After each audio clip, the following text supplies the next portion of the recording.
Our next Reddit post is from Chick with an Attitude. My ex-husband and I had a great divorce. Even though he cheated on me after 12 years and 2 kids under 4, I really wanted to do things differently than my parents did during their divorce. I never said anything negative about him and tried very hard to defend him when the kids got upset with him. I extended invitations to the woman he left me for so that she wouldn't feel uncomfortable with me, and we became friends. She was basically my kid's stepmom, so why wouldn't I include her on everything? On holidays, we all had one big dinner, me and my boyfriend, plus him and his girlfriends. This made everyone comfortable, and the kids never had to choose one side or the other, and we were all on the same page. We had such a great relationship that when I had back surgery, I recovered at his house and she cooked for me. He and I were coaches for the kids' basketball and baseball teams, and I helped at their wedding 13 years later. This was not easy for me because he had moved to another state to raise her kids, leaving me to raise ours on my own. She quit her job when they got together, and I had to return to work to support my kids.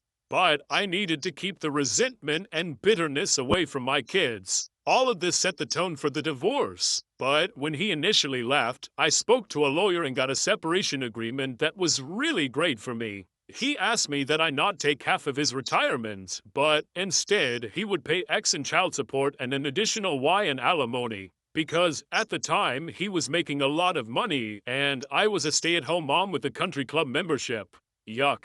I hate that I have to say that, but I'm just trying to set the scene. Normally, alimony ends after 5 years, but because I never got half of his 401k, the only conditions that would end the alimony is if I remarried or if I died. He agreed to all of this. The thing is, when he left me to move down to where his girlfriend lived, he left his cushy job and took this promising, but not delivering position that really screwed him financially. But he never went back to the lawyer to get the child support or alimony reduced. Instead, he borrowed from his mother. When I discovered that he was mooching off of her, I suggested to her that she stop paying for him when he finally got back on his feet. She would never do that, and she continued paying for his life and for her to be a stay-at-home mom. She even co-signed for a second home for him when he finally moved back to raise his and my kids. Her kids had graduated and moved out, while ours were still in high school. He did come to me to ask if I would accept regular child support and half the alimony. Then, later, when he was really earning money, he would pick back up on the past due amount. Not wanting to make waves in an otherwise great divorce, I said yes, and I kept track each month of what was owed in a shared spreadsheet with him so that he could see how far in debt he was getting each month. He ended up owing me $1,000 a month over 10 years. But he said that when his kids aged out of child support, he would continue to pay the same amount to make up for the alimony, which totaled $120,000. When my daughter aged out, he continued to pay the same amount, putting a small dent in what he owed me for 3 years. Then, as soon as my son aged out, 2 weeks after my son joined the Marines, he called me and told me there was no way that he was going to continue paying me for the next so many years, and I could take him to court if I wanted, but there was no effing way that he would pay me another cent. This completely blew my mind because we had such a fantastic relationship, and it came out of nowhere. I was completely freaked out.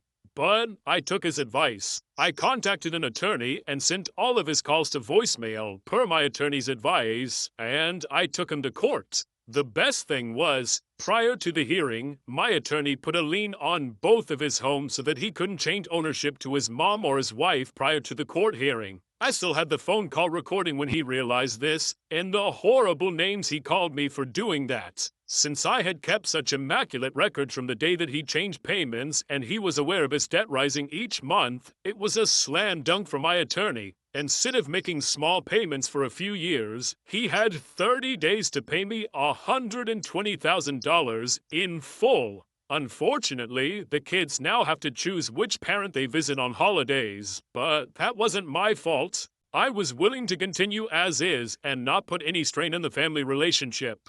And for those who are wondering, yes, he did cheat on his girlfriend 2 times before they got married, but she had quit her job when they got together because she found a, quote, sugar daddy, and had nothing to fall back on and nowhere to go, so she stayed with him. OP, like obviously I'm really happy that you were able to get justice against this guy, but at the same time, you were raising, what, two of his kids from the age of 4 years old to 18. So that's 14 years of you being the single earner for his two kids, and all he had to pay you was 120K. That feels weirdly low to me. Like, yeah, obviously 120K is a lot of money, but still, you're raising his two children, and that's it. Like, am I out of touch here? That feels like a really low number for like 14 years of child support for two kids. Our next Reddit post is from Voodoo. I started working at a company, and they didn't have clocking in machines. People would show up quite regularly a couple of minutes late, not through reckless abandon, but simply because traffic in the area was hugely unpredictable. Plus, the car park was really far away, and it would take time depending where you parked to get into the office. Everyone was okay with this because we would make up for the lost time by eating through lunch or by staying late. Anyway, the HR guy decided he had something to prove and got a clocking in machine. He would then issue warnings on an escalating procedure from verbal to formal written to worse. When people started to realize how strict he was being, they all just started to fully follow the rule. Clock in at 8:30 a.m., take an exact 45 minutes for lunch, and then clock out at exactly 5 p.m. You better believe, at 5 p.m., there was a full-on rush to clock out. There would occasionally be a line to clock out at 5 p.m. By 5:05 p.m., the place was an absolute ghost town, apart from the sad act director and HR knobbler that implemented this system. They must have felt really smug with themselves that they stopped people from being late. They also must have lost an absolute fortune through lost productivity, and a few people hated it, so they left. What's great about this is that nobody actually sent out a memo like, hey, let's exploit this rule. It was just this group unconscious thing after the first few disciplinaries. Our next Reddit post is from Till Eulenspiegel. This happened about 20 years ago. My most frequently used knife was an 8-inch chef's knife, but the one that I had was such awful quality that I dreamed of the day when I would have enough money to buy myself a real knife. So, when I eventually got my first professional job, I got my finances all straightened out and decided that it was time to make my first big knife purchase. I waited for a sale and then went to the department store. Back in the day, that department store employed an older man who was their knife expert in charge of high-end knives. I chatted with him about the difference between brands, and while I was deciding, the old man went on break. He was replaced by a young rover from another department. I picked up my treasured choice and went to the checkout to pay for it. Now, the knife I chose was almost $200 at the regular price, but it was on sale for about $140. But the young guy behind the counter rang it up at $40. So I said, "What did you say?" But he interrupted me and said, $40. I said, "I don't think that's right." He pulled out a price list, pointed at an item and said, "See, it's $40. So I smiled and pointed out, "That says 6-inch sandwich knife." And he nodded uncomprehendingly. I held up my knife and said, "This is an 8-inch chef's knife." And I was about to help him find the correct price, but he held up his hand in a rude way to cut me off and said, "Ma'am, these knives are high-end. If you're looking for something cheaper, you should try that section over there." I was so shocked, I just stared at him. Then I said slowly, "So, the price for this 8-inch chef's knife is $40, and he confirmed it, so I said, "Okay," paid for it, and left. After that, I vacillated between feeling bad for cheating the old man and wishing that I'd grabbed a whole armload of fancy chef's knives for $40 each.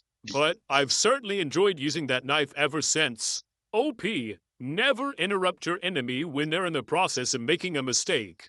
Sun Tzu, The Art of War. Our next Reddit post is from Tacky Queen. One of my very first jobs was at a factory doing janitorial work in the office area after they closed for the day. Sweeping, mopping, stripping, and waxing, the whole works. One night I was working alone in a hallway near the main lobby, just mopping my little heart out, and I heard footsteps approaching. I had wet floor signs up, but I could tell these guys were deeply engrossed in a document and they were discussing something. I really didn't want them to fall, so I called out, "Please be careful, gentlemen, the floor's wet and it's a bit slick." The guys were about even with me now, looked up, made eye contact, and laughed before responding, "Oh, we're hardly gentlemen, don't call us that." Without missing a beat or even thinking about it, I responded just as they walked past me, "If you say so, ladies, have a good night." The two burst out in hysterics, thanked me for the laugh, and continued upstairs to the conference room. Shortly after that, my boss came running down the steps. Apparently, he'd seen the interaction from the second floor.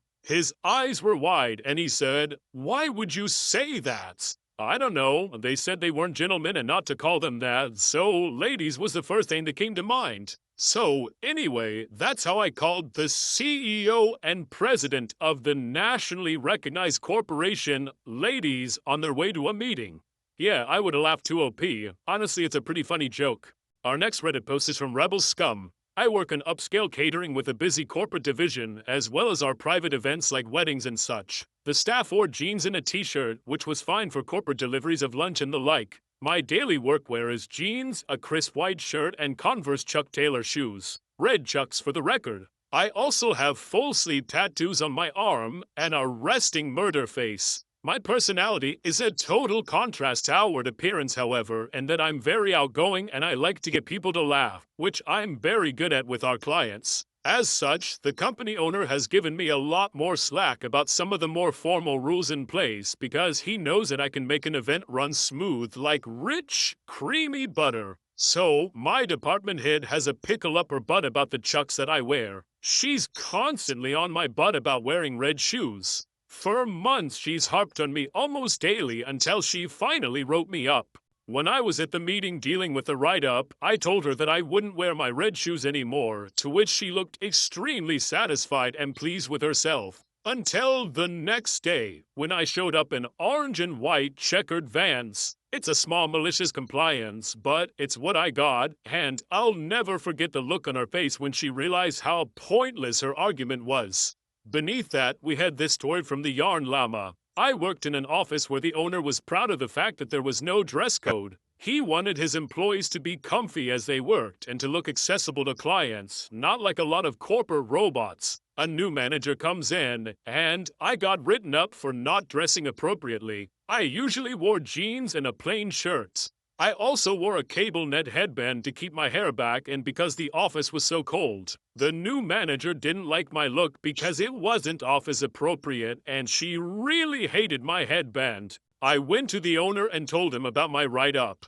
He was pissed. The new manager didn't last that much longer. Beneath that, someone says, "That seems weird because shouldn't the CEO have told the new manager about the dress code?" And OP replied, "That's the thing. The manager wasn't a new hire. I worded that kind of badly. He had already been working there. He'd been there for ages. He was just promoted to manager when the old office manager retired. He knew the culture of the company. He just decided to throw his weight around, and it did not work in his favor." Oh, alright, so the guy pulled a Dwight Schrute. Our next Reddit post is from Naughty Cat. The original owner of the business that I worked for was amazing. I'll call him Larry. He cared about every employee and realized how much we helped the company with our respective positions. He even let me go negative on my sick time once when I was hospitalized for a week following a double pulmonary embolism with the agreement that I would work back the time, and I did. I'm just painting a picture of how wonderful Larry was as our boss. Larry finally retired after 45 years of running the business and sold it to his son, who I'll call Eric. Most people know of how terrible of an idea that is, but Larry thought that his son could handle it. He couldn't at first, but that's another story. Eric thought that I wasn't doing enough during work hours, but what he failed to realize was that since I worked up there for 6 years and got familiar with the work, I was really efficient at my job. So much so that I had taken on more and more responsibilities each year. Larry was one of the main people pushing for me to take on more work each year, with immediate raises every time something was added. But Eric did not have the same mentality. Eric fired me for being inactive for too long during the day, and another reason that wasn't important here. So, for my last 3 days, I was really active, and I deleted everything that I'd created for the company. After all that work was from me going above and beyond, but since Eric thinks that I don't go above and beyond, they don't deserve to keep it. I destroyed signs for products, pictures gathered for advertising, vendor contact information. a program I designed to keep organized and on time for invoices, and a manual that I typed up on how to do my job. They did have an old version of my job instructions, but by that time, they were practically obsolete, especially with all my extra duties collected over the years. In the 2 years that I've been gone, they've had at least 8 people hired for my position who quit within a couple of months. I keep getting updates every few months from one of my friends in that office. I would love to know the actual statistics on the number of companies that succeed after the original owner sells it to their son or their daughter or just their offspring in general. What do you guys think it is? 10% probably. It's gotta be low. That was r/malicious compliance, and if you like this content, check out my second channel by clicking the link in the description. Also, check out my podcast where I publish the exact same episodes.